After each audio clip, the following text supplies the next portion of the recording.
We tend, I think, as human beings to think about things more maybe than we actually jump in and take action related to those things. Has that been your experience?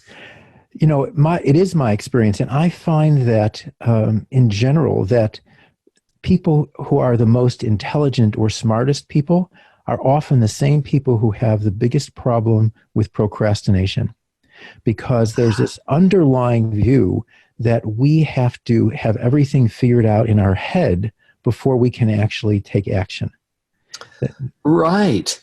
In fact, you hear this quite often I hear it from my clients. Maybe I say it that, I need to figure this out. Mm-hmm. It's a common thing to say, that we want to wrap our head around it.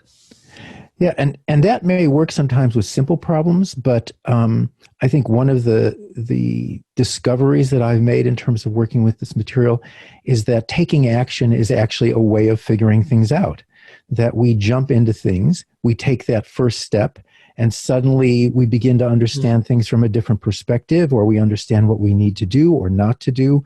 In other words, it opens up the whole doorway to the possibilities of how we move forward, as opposed to being in this position of trying to ruminate on how am I going to make this all work, in which case we're often kind of paralyzed from taking action.